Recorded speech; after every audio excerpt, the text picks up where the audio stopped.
Hello there and welcome to Business Unusual, the webinar series where business leaders lean in on other business leaders and specifically what they're thinking and what they're doing in this most unusual business environment we've ever been put in. My name is Karen Lam and I'd just like to thank you very much for tuning in, and especially a big thank you for those of you who posed questions when you registered for this session. I've included them into today's conversation. So I am thrilled today to introduce to you and really to get into the mind of one of Southeast Asia's most active venture capitalists. He and his partner started 500 Startups in Vietnam back in 2016. And that's 4 years ago. And already they've grown their portfolio to 60 plus companies under their watch. And of course, we've heard of 500 Startups, which started, of course, in Silicon Valley, 2,000 companies, 70 countries to their names. And the VC venture, especially when it's focused on startups and growth companies, it's an extremely high stakes game. 90% of startups don't make it. And so the VC playbook has to be about casting their nets wide, providing as much capital, as much support as possible to make sure that at least 1 out of 10 of their portfolio companies make it to unicorn status and becomes a runaway success. So in this global slowdown, though, the question is, how are investors shifting their focus? What are they shifting their focus to?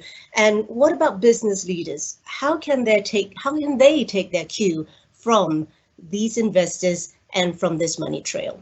Well, this is where I bring in the general partner of 500 Startups Vietnam, Binh Tran. Binh, xin chào, how are you? Xin chào. I'm doing well. Thanks for having me, and good to speak to you again after a couple years. I remember doing the show a few years ago. That's right. So you are in Vietnam right now, in Ho Chi Minh City, and Vietnam is ahead of the rest of us here in Southeast Asia in establishing some kind of normality with the lifting of the lockdown. What's it been like? Well, I moved here. Seems like a genius move, but it's very accidentally. I planned to move myself and my family to Vietnam. We landed here mid-January, and then the virus hit. And so we went through a series of lockdowns the first 3 weeks of April. Those started to ease up. So where we're standing now, we have approximately a month of no community spread. A little over 300 cases, 0 deaths. So the people in the community here feel very confident that Vietnam has this really under control. Businesses are back open, and the streets are filling up again. So, as of just maybe a week and a half, 2 weeks ago, domestic travel started to continue, and I think that they're almost in full swing now. And we have international flights resuming in June. So this morning, we got our daughter, 3-year-old daughter, getting ready to go to schools for the first time. So things are looking really good over here. What's the vibe there, though? Like, are people confident? Are they moving around? What about this social distancing thing? Yeah, definitely. I feel that people are not respecting it as much just because there's so much confidence in the air. I think when social distancing easing started happening the last week of April, you saw a lot more folks with masks and such. But after a month of no community spread, people are still wearing masks. People are still, staying at distance in lines. But I do feel that a lot of folks are starting to not wear masks and go out and feel a little bit more normal. So I don't want to give our audience the impression that you're new to Vietnam, even though you've just arrived with your family 2 feet in Vietnam early this year, because for the last 4 years since 500 Vietnam started, you've really been clocking in a lot of air miles, traversing the globe between San Francisco, where you were from, and Ho Chi Minh City. So you're not new to this game, and you're definitely not new to Vietnam. Yeah, and I think what is new for Vietnam and the region is this is the first downturn for the tech sector. And so, I remember, launching my company, my last company in Silicon Valley in 2008, about 4 months before Lehman Brothers collapsed. And so that downturn definitely made it hard to fundraise. Capital was very constrained. I believe it took us almost 2 years to raise our seed round. And I'm going to be touching a little bit about that in a while and just tap into that experience of starting the company at the time of the global financial crisis in 2008. But let me return to that. For now, though, for those of you who've been following this webinar series, you do realize that the typical format is a conversation between me and my guest with questions thrown in from the audience. Well, today I've decided to take a slightly different tack. I've brought in another business leader, someone who's in the thick of action, who would do with some thoughts and some ideas from Binh. So he's the business owner of a tech company called Flexiroam, and Flexiroam provides a global roaming service to travelers. It's listed on the Australian Stock Exchange, headquartered in Australia with its operations in Kuala Lumpur. So it's not exactly a startup. It's been around for the last 9 years, but just like every other company on this planet, it is going through the throes of this storm. So I'd like to welcome Jef Ong, CEO of Flexiroam, over in KL. How are you doing? I believe it's day 62 of the lockdown. How's business? Business is definitely impacted. I mean, the unprecedented COVID-19 has hit us, but I guess for us, we're operating on a global scale. So between December to February, we can see the downturn of the travel and coming down, and our revenue definitely has been impacted up to 90% over the past couple of months, right? But still good. I still got my new haircut up, so, right. A haircut in both senses, really. Okay, so I will get back to you, Jef, in a little while. I want to give the rest of you a little bit of a backstory of Binh's so that you understand where he comes from. As you can see and hear, he sounds American, he looks Asian, he's got a Vietnamese name. So Binh was born in Vietnam. His parents took him and his siblings, the whole family, out of Saigon just before its fall. And they resettled eventually in the United States as refugees, and he's done fantastically for himself. He started and sold several companies, the most notable of which is the one that he referred to earlier, Clout. Now, Clout is a social scoring app which he started in 2008 with his partner, sold it off about 6 years later in 2014 for a whopping sum of $200 million US. So I've always teased him about this, that he should be sipping pina colada somewhere in the Mediterranean, or at this time be in the Antarctica, out of reach of the coronavirus. But he chose to step back into business, this time as a VC. So Binh, for such a time as this, would you rather be an entrepreneur or where you are right now as a VC overlooking 60 companies? I'll tell you. Well, first, that an exit of 200 million is a drop in the bucket compared to the exits having today. And when you think about the VC track and the amount of money you raise, it's definitely not enough to put you on an island for the rest of your life. But that said, I mean, it's a tough time for everyone. I think, especially entrepreneurs. It's you're making these possibly the toughest decisions you'll have to make as a business leader in your lifetime. This is a incredibly trying time. It's going to try the way you communicate. Communicate to your employees, to your investors, to your family, and so it's definitely hard time to be an entrepreneur right now. Mhm. Yeah, it is. So, which is why this program was started, to really just give business owners that leg up, some idea, and hopefully some camaraderie, if you like, with other business owners as well. So let's start off very quickly with where 500 Vietnam is. So the last time we met, flashback, was in 2017, and that was about a year after you started 500 Vietnam. At that time, do you remember how many companies you had under your watch? Yeah, I don't. I do. I do. Let I me do remember that. remind you. Let me remind you. You had in 2017 about 10 companies that you had invested in. Fast forward 3 years later, you've grown that portfolio 6 times to 60 plus companies. Explain that exponential growth. Yeah, it's always been our strategy. We're early stage investor, so that means we're writing really small checks, and our average check size is about $100,000 US.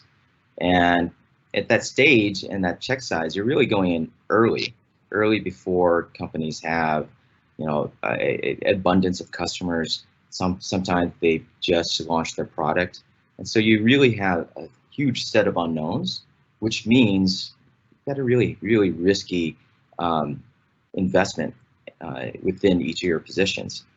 So for each investment to kind of play out and return money to your investors, you really have to build a large portfolio, diversified portfolio, the earlier you go. And so that's always been our investment strategy from day one. Where we've seen potential changes is that, we have always had the thesis of Vietnamese tech talent, as well as a more regional growth story of the middle class. We're seeing now, because of the talent coming from venture-backed companies that have grown here, we're seeing a lot more Vietnamese founders get to that scale of more regional or global aspirations. So we're seeing a slight shift in the types of founders we're investing in over the years. So we're looking just at Vietnamese companies that you invest in? No. So our investment thesis is largely the growth of Southeast Asia and how Vietnam plays a role in that growth. And so we believe Vietnam has the largest concentration and number of high quality software engineers in the region. And so if we can help companies, teams, founders anywhere really tap into that resource, as well as potentially sell products and services to this market, 100 million people, kind of rising middle class, a large SME, B2B customer base, then we think we can potentially add value and then earn ourselves on the cap table. So one of these companies, a good example right now, is a company that originates from Ontario. I think congratulations are in order, because they're your first unicorn that you've invested in. It's Apply Board. Now, Apply Board links international students with universities in the US and in the UK, Canada, and today it's a unicorn. Tell us a little bit about that venture and how it applies to your thesis. Yeah, so we met the founder about 3 years ago, and he was raising a seed round, and the problem he's trying to solve is help international students get into North American schools. And we know that the Vietnamese population here sends a lot of its students overseas. A lot of them end up in North American schools. So the value that we pitched to the founder was that we can help them really enter this market, or establish a large presence here, as well as set up a team. And so, I was sitting in San Francisco at the time, got to meet the founder, this amazing individual. And that was just a short 3 years ago. So the phenomenal rise, it has been just, it's definitely an outlier. You don't see companies growing that fast. And when they started to fundraise their last round, it was pre-COVID. And so we saw them kind of tackle still a successful raise, but definitely experienced issues around, telling a story that involves COVID, how they're going to be able to address their dependence on travel, and and go through a fundraise where you're seeing investors pull out. Mm. So where are they in this environment right now where people are holding back? Education is one of the, especially international education, is one of those areas where students, or should I say parents, are holding back on for a little bit. Yeah, so I think, as VCs, we're always long-term investors, so we always have to ask ourselves, what has changed and what doesn't change after COVID. COVID is eventually going to end. We'll find a vaccine, and the world will go back to certain behaviors that it was pre-COVID. There's certain things that will change fundamentally. Higher education might be one of them. Right, so if you think about certain schools really focusing on content versus credentials, they're putting their content online. They're making that available. And so what does that mean to their credential side? And if you are a digital student and you're able to buy or participate in the content for Stanford, why would you go to UCLA? So there's some fundamental things happening in higher education that I think will need to play out. But I think in Applied Board's case, the schools they support. So their business model is this: it's free for students, and the schools pay a portion of the tuition. And so that tuition is full price tuition.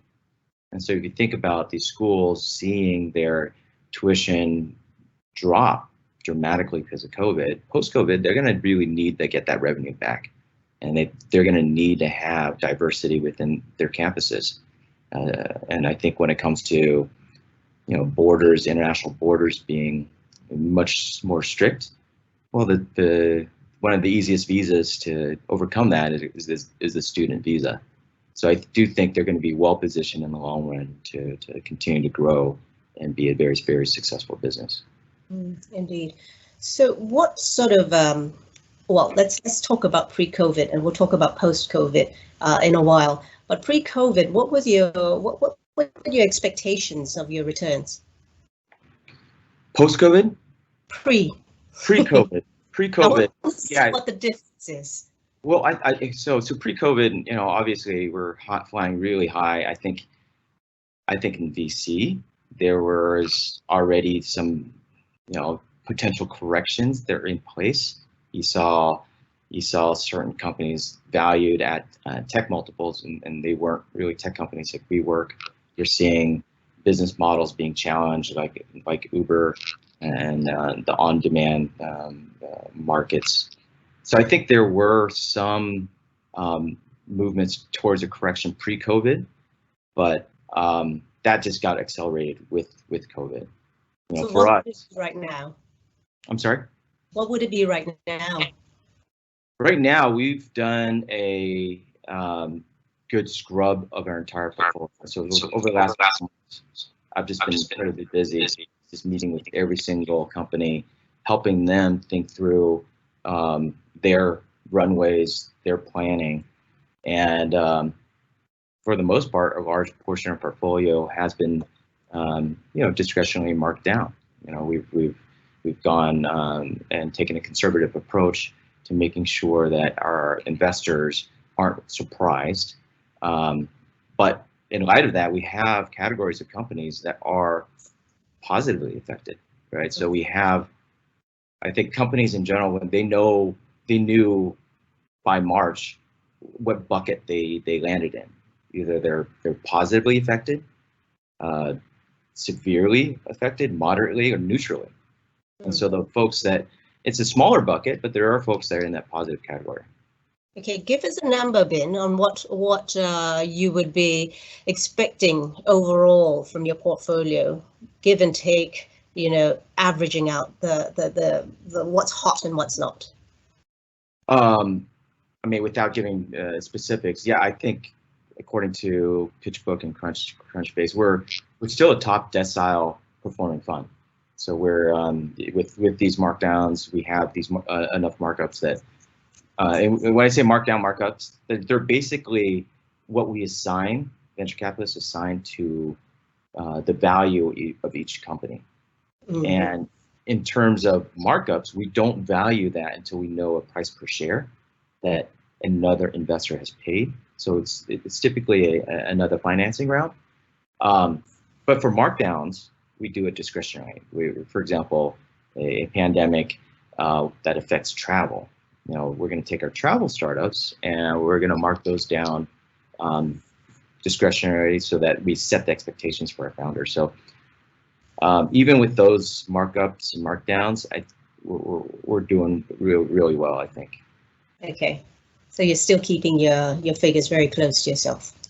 Yes. All right. So speaking of travel, this is a good time for me to bring Jef in. So Jef, you're in the travel business, and you did say that you know, you've been hit. 90% of your revenue has been shaved off. What questions have you got for Binh?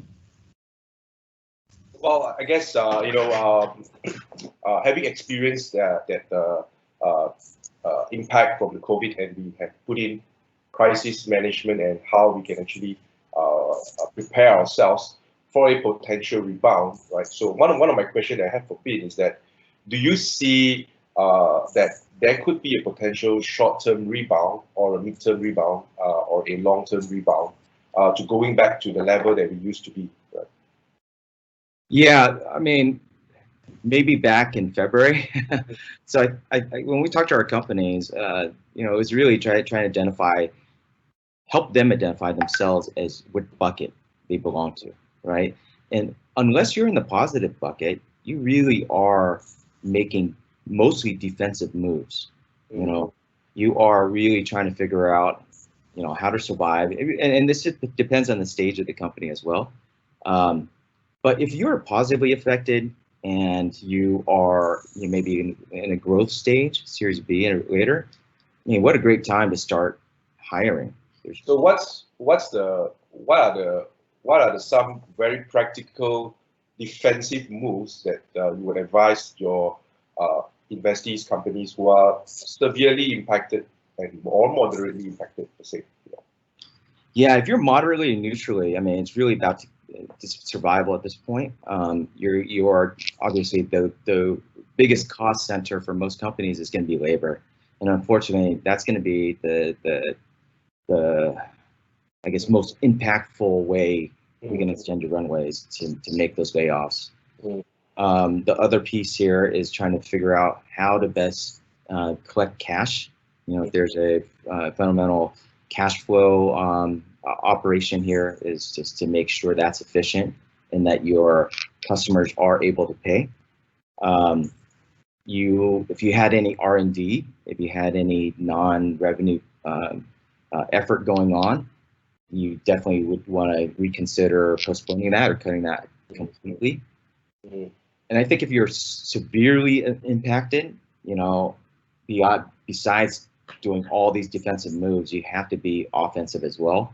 You have to pivot, and I think you know, that's one of those things that it's uncomfortable, but it's really hard to do. But it's definitely potential saving grace for a lot of companies. Yeah, so Jef has some plans up his sleeves in terms of pivoting. So we'll again get to that in a while. But for now, so you've mentioned some of the companies, especially in travel, that aren't doing very well. What about the companies that are doing very well in your portfolio? What are those? Yeah, we have companies in edtech, in remote working, grocery delivery, gaming. I think mental health, healthcare, e-commerce. You've seen e-commerce. You know, you look at the U.S. e-commerce market over the 10 years. It's just been steadily growing, and within 8 weeks, it's double. I believe it's around 30% now of all retail online now. And then there's AI and automation. So there's certain categories that are lending itself to be positive. Believe it or not, coffee is one of them. Yeah, yeah, coffee. So have you noticed any change in consumer behavior? I think it's too early to tell in terms of lasting behaviors, but yeah, immediate behaviors are going to be, things that are going to be online, right? So, this kind of digital buzzword of digital transformation that's happening over the last few years, it's happening within 2 months. You 10 years of digital transformation in 2 months, and so you're really looking at a very exciting time for technology companies. Technology companies demonstrating that they're an essential need, and then for an investor like myself, I'm quite excited about what's going on in the next couple of years. So tell me a little bit about this. You mentioned this coffee company. How did this come about? How are they doing well in this environment? Well, I think first they're online and they're direct to consumer as well as subscriptions, so they're able to continue to serve customers as a shelter in place, shelter at home, as long as the logistics infrastructure is still there. But it goes back to kind of like what doesn't change, or during this, there's still these kind of fundamental hierarchy of needs, and it turns out beyond having a place to sleep and having food, people need coffee. Yes, you do, definitely. Yeah, so I think they've benefited, and I think they have to ask themselves now: is this a behavior that continues? Is it something that doesn't last? And is it an opportunity for them to be bold and get market share? So were they already an online business, or did they were already pre-COVID? They were online as well as offline, and so their offline business was primarily around groceries, like supermarkets and retail of that sort. So that also grew. So, but their focus and direction was towards more online. Yeah, I mean, most of the e-commerce, you were mentioning about e-commerce, right? So, I mean, the fundamental question that I have is actually, is e-commerce as a platform or digitization of your business towards e-commerce, is it really profitable and sustainable? Or because it's always a situation where, you move into or you pivot into an e-commerce business, all right, for many other business or even tech companies who tries to move into an e-commerce platform. The cost of pivoting into that and also to start an e-commerce business are really high, right? So just your thoughts and your sharing about a little bit in terms of what are the costs that it would take to actually acquire customers towards e-commerce. Yeah, it's definitely I guess condition that was caused by venture capitalists. The fact that you're going to build these businesses and pour money just so that you are gaining market share no matter what, this growth at all costs, and without taking a look at the fundamentals. So I think there's been a more recent shift back to the fundamentals. And so I guess when it comes to e-commerce, it really has to boil down to the cost of serving that customer, and the demand and the cost of acquisition, right? If there's so many players out on the market and you're spending more than you're earning from your customers, it becomes a capital gain. Yeah, is there a specific category or certain margin that you need to have before considering moving your business into e-commerce? Yeah, I mean, e-commerce is the future, right? That's where the growth is. That's where people are going to expect to buy things. So retail is whatever eroding of retail that's happened over the last few years. It's completely accelerated. And so if you're not selling online, you'll be out of business soon. But so you have to go on the logistics side of cost, because I think like one of the biggest challenge for us in Southeast Asia is the logistic cost, right? It's really high. So selling it online, but to fulfill the order, it's big bulk of the cost in making that to happen, right? So just maybe you can share a little bit in terms of what kind of cost structure or margin that one need to have in mind before entering into a into an e-commerce business. Yeah. Well, it's hard to answer that because you're really looking at across many different categories. A broad play like here in Vietnam, they have Tiki and Shopee. I know a lot of those companies are burning through money. So the idea here is to get into the behavior that's forming now, so that you are the dominant. You're the Amazon of the region. But if you isolate that and just particularly look down and say, hey, I'm going to start selling coffee online, or I'm going to start selling watches, they're going to vary widely in margins, even insurance and other aspects. But yeah, it's definitely something, an exercise you do want to ask yourselves, like, am I going to compete with these big behemoths? And our customers are they going to find it very hard to differentiate buying from Shopee versus my store? Jef, I was just wondering the motivation behind your questions. What's been your experience with e-commerce? Well, we tried to pivot during the MCO period, or the COVID-19 period, when our revenue came down. Immediately we had a lab, and we tried to put on some products and pushing it into our consumer market and using some of the experience that we have in digital marketing and so on. And we realized that logistic is a major problem. Even before COVID actually happens, logistic is already a nightmare. So during the COVID-19 season, we see the logistic players are even having a bigger nightmare. So when you order things, it may take weeks, and the cost of shipping is actually very high internationally. So we realized that perhaps it's only domestic e-commerce that we can do, and as well as we need to have a certain margin in order to make it feasible, right? And in the end, we did not go on the physical products kind of e-commerce, and we are looking more towards the digital kind of products that makes more sense for us, because once it touches logistic and when you don't have sufficient margin, and of course you need to have certain inventory costs as well, to start an e-commerce business. So it's a whole new business model, and it's really costly for us to pivot to it without having a full picture of the entire business model for e-commerce. And as far as my research, as far as I know, and I share the same sentiment as Binh, that many of these e-commerce platforms are actually burning money and just growing market share, and going in there and competing with them at this stage, it's really just going to shorten our runway even faster. Yeah. Binh, are you involved with any e-commerce companies? Sorry? Binh, are you involved in any e-commerce companies? Yes, we have some e-commerce companies. We had a e-commerce company focused on luxury, and they recently shut down. So again, I think it was less around unit economics. It was more just around bad planning.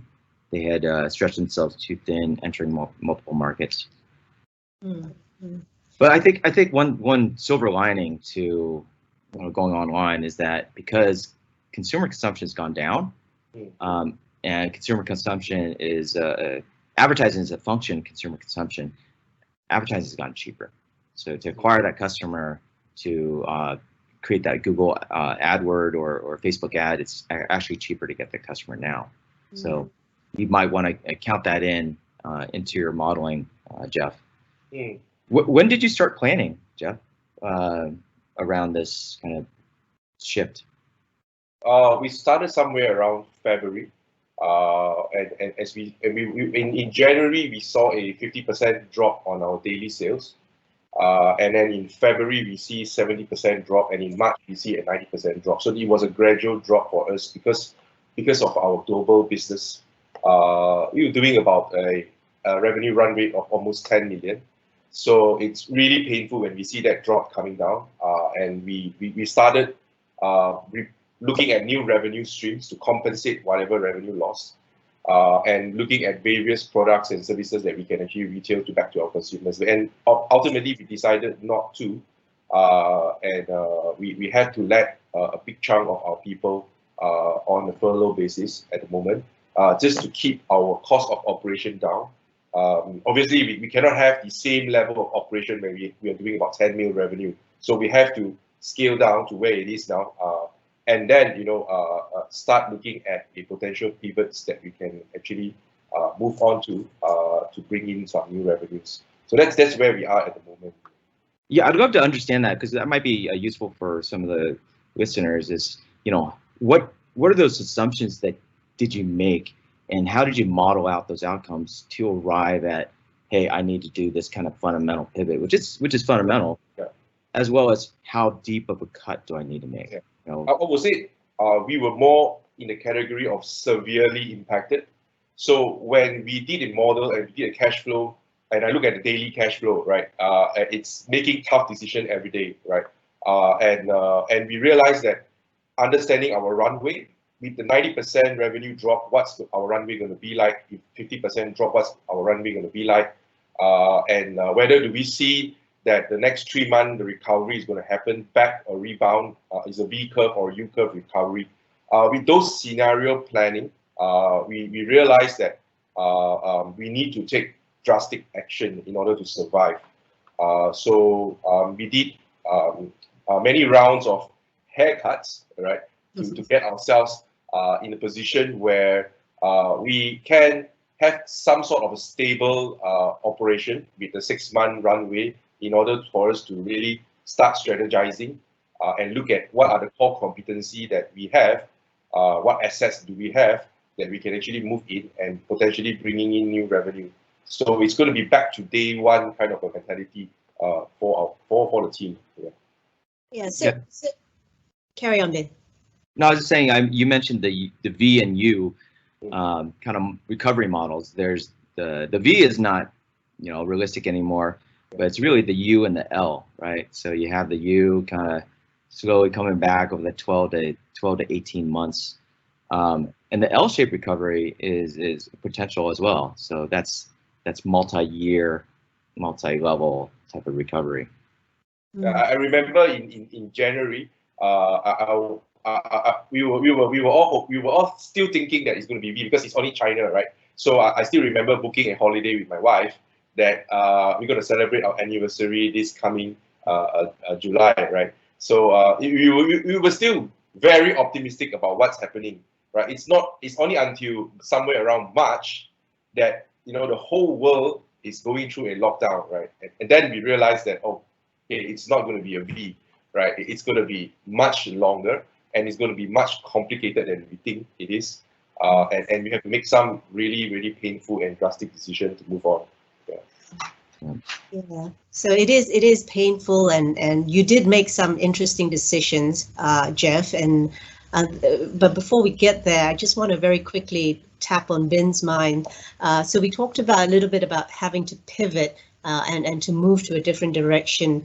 Someone said something very interesting to me recently. He said that, the last time he used the word pivot was in a physics class back in school, and he's never since heard it being used. And today it's like used practically several times a day. So the issue of pivoting is vital. It's fundamental for businesses. What are the keys, you think, and what are you telling your investee companies about pivoting? Yeah. Well, pivoting, anytime you shift a organization to a new goal, you're completely throwing away potential quarters of work, right?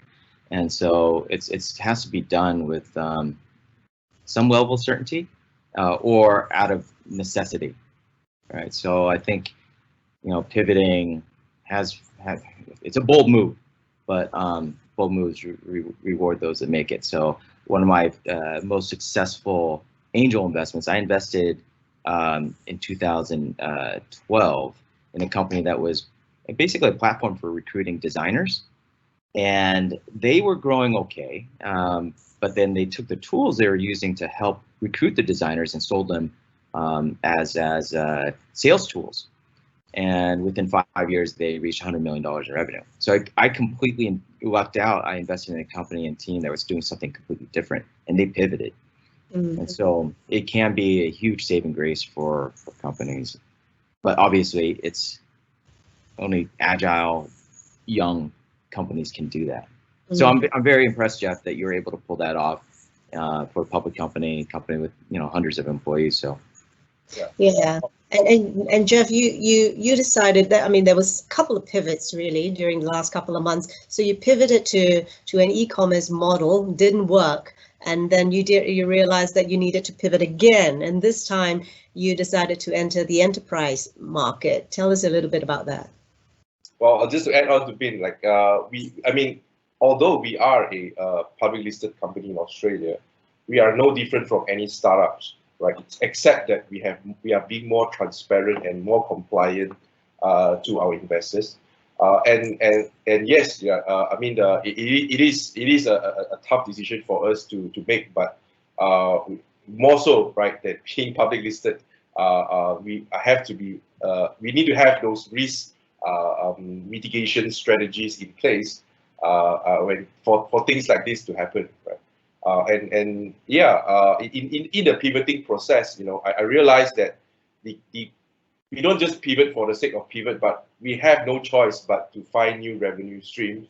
And we had some really interesting discussion in terms of whether it's going to be a complete scrap, right? And then there's many type of pivot, whether you want to take it and scrap it off, or we want to put it on a hibernation mode, whereby we just tell our customers that, hey, we are going to be back 6 months from now, right?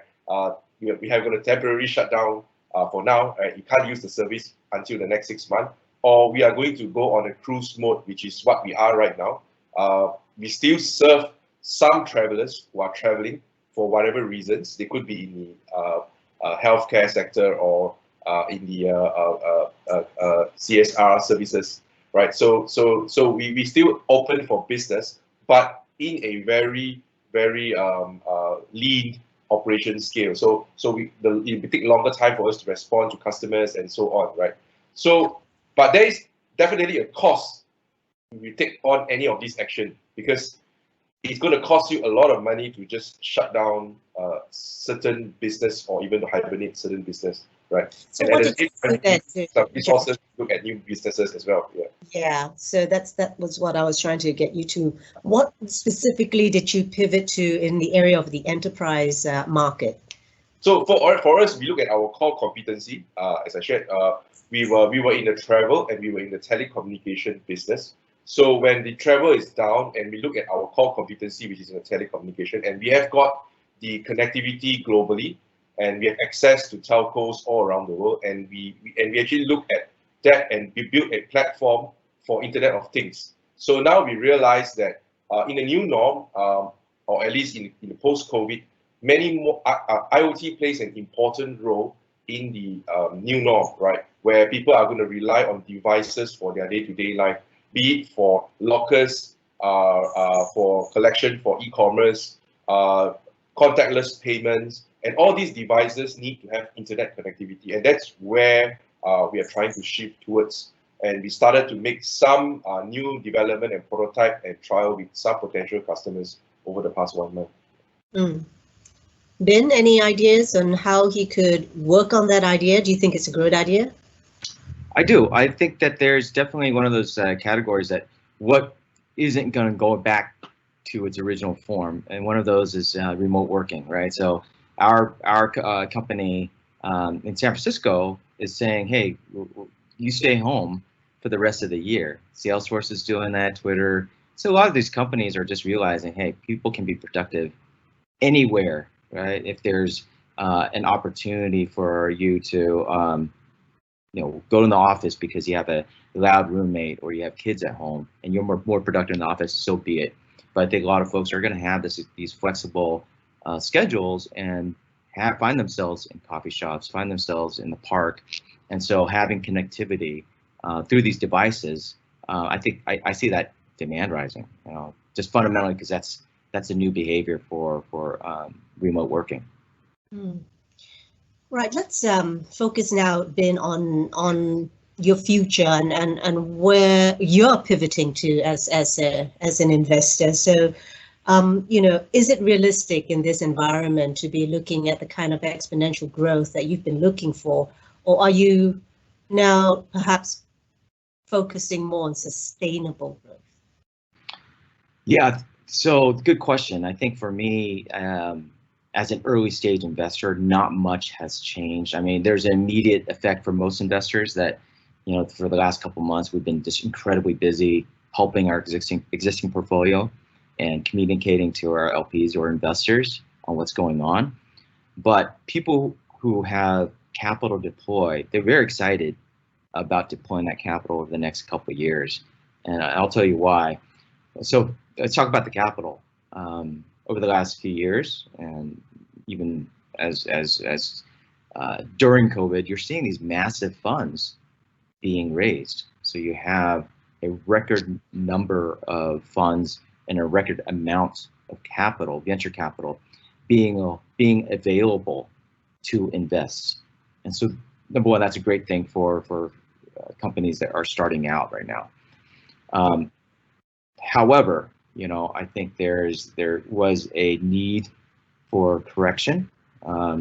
You're talking about in Silicon Valley, a lot of the investors are expecting Series A size companies, which are sometimes right now anywhere from $30 to $50 million in valuation, going down to $15, $20 million.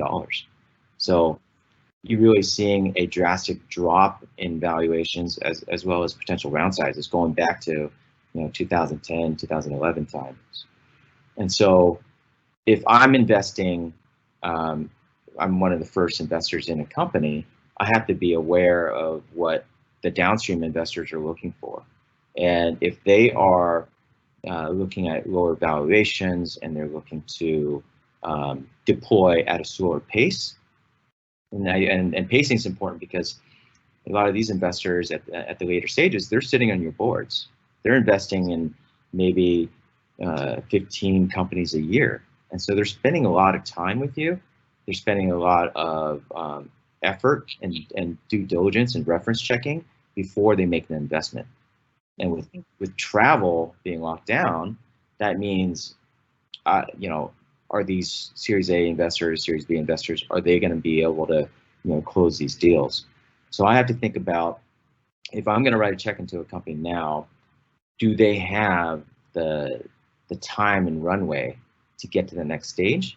And are they capitalized in a way that they're not overshooting themselves or shooting themselves in the foot when these investors come knocking on their door?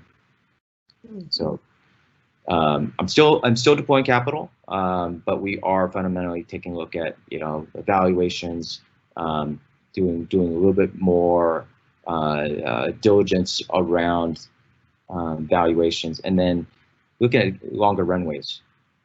Okay, so let's play out a scenario. If I'm a startup and I'm approaching you right now and I need some funding, what do I need to show you? Yeah, so 6 months ago, it was often for many investors, it was just enough of ambition and an idea, right? Things have changed drastically. I mean, when I was fundraising in 2009, it was not just like very big, ambitious ideas, but it was traction. You have to show both.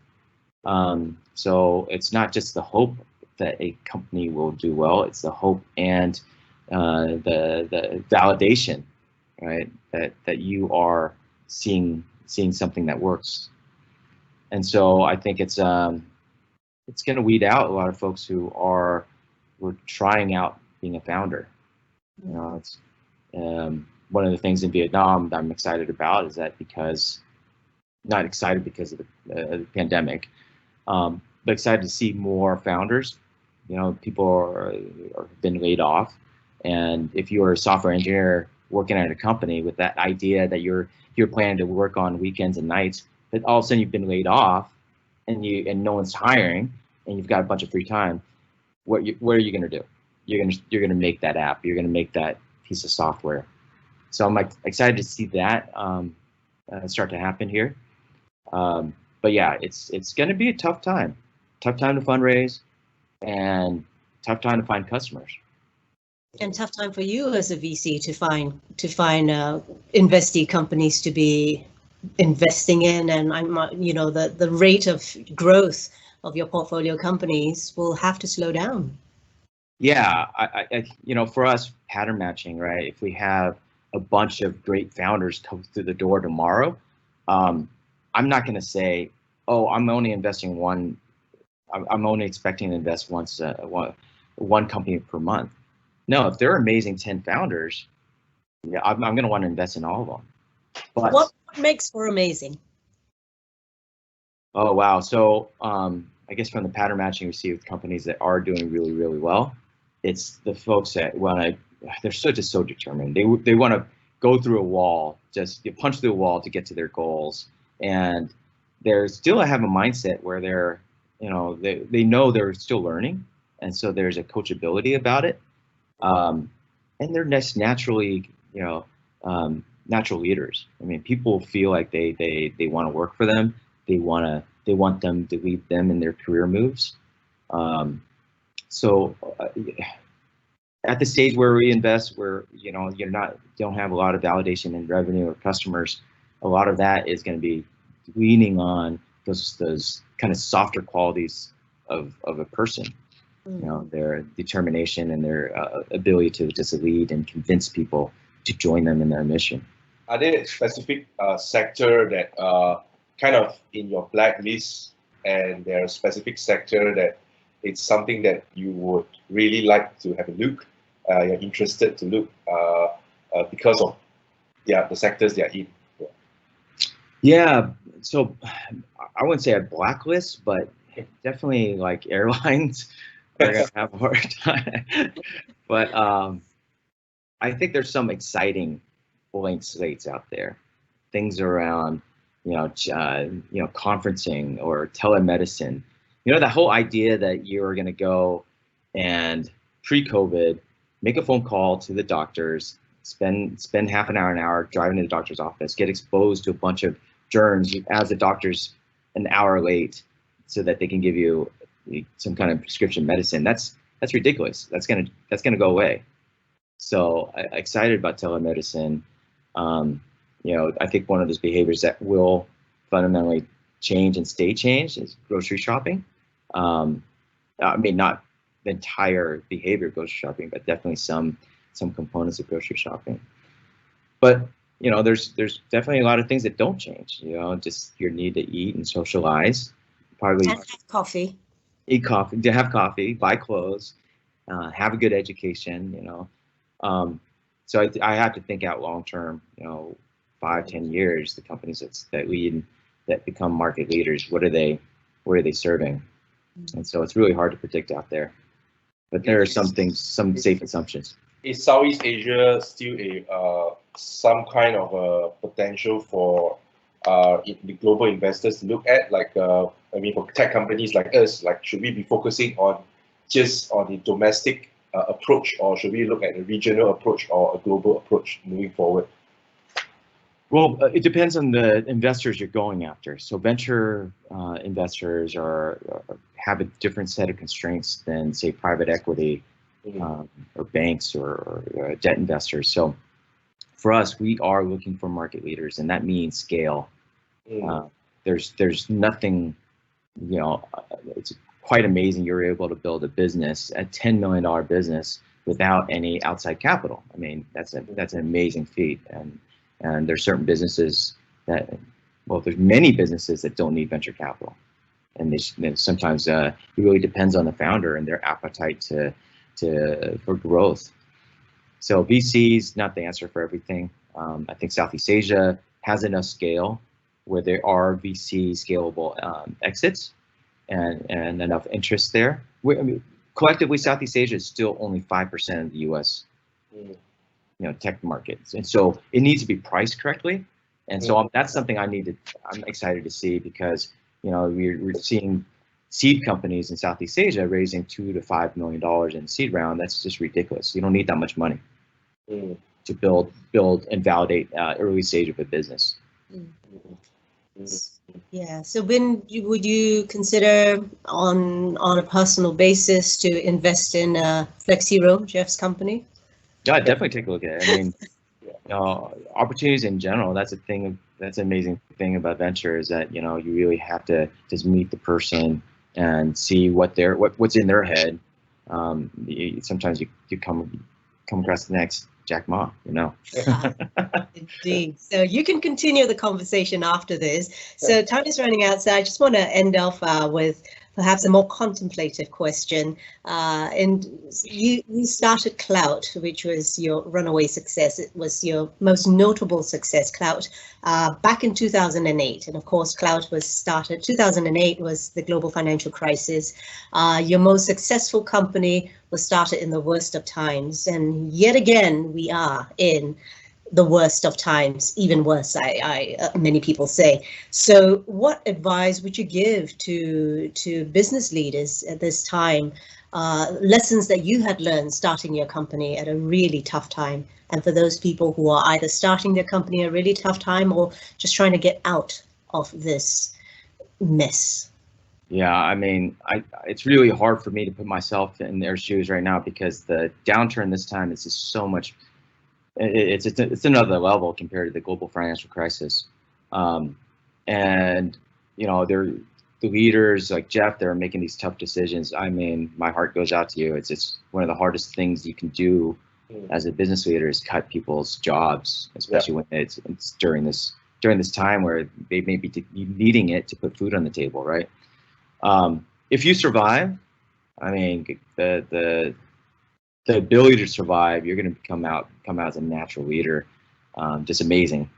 If you don't survive, I think there's still an opportunity for you to showcase. I mean, if I come across a founder whose business went under during the pandemic, but they were making decisions out of great values, they're being transparent to their customers and their team and their investors. Those are amazing signs of leadership that I want to invest in. And those are the types of memories or decisions that's going to live with you for the rest of your life. Absolutely. Well said, Binh. I think, what impresses me about just talking to you and over the years as well, it's the fact that, you're not just a capitalist, which normally has a very negative connotation, but you're a human, and there is, I hear the compassion, I hear the consideration in the tone of your voice, and in your choice of people that you invest in. So there's no shark in Vietnam, so sharks only exist in US, but not in Vietnam. So you're in a good place, Binh. You've found a good home to settle in. So at this point, I just want to say a very, very big thank you to you, Binh. You've been so generous with your time, with your thoughts, with your ideas. I know that your day is chock-a-block full. You've got 60 companies to oversee. You've got a young family to look out for. And yet you have been able to carve out this time for us and for the rest of the world to get access to your thoughts and your ideas. So for that, we are so, so grateful. Thank you so much. I wish you all the very best, and better times are yet to come, Binh. Thank you for having me. All right. And also to Jeff, thank you so much for coming on and sharing your experiences. I think, your vulnerability and I think just being real, the fact that, everyone is going through what you're going through. And thank you for just putting yourself out there and contributing to a wonderful conversation, Jeff. Yeah, thanks, Karen, and thanks, Binh, for sharing a lot of good insights and tips as well. I've learned so much from this session. And to all those who are joining this session now, it's not the end. It's always better tomorrow, and I look forward to ride this storm together with all of you. Thank you. Eat cockroaches. Indeed, well said. Hope is what we need at this time. Hope for our hearts, good ideas for our minds, and I certainly also wish all of you good men and women who will be your hands and feet, who will stand with you during this time, because the truth is we are only better and we're only stronger when we can stand together. So stay safe, everyone. Mask up and carry on. Take care.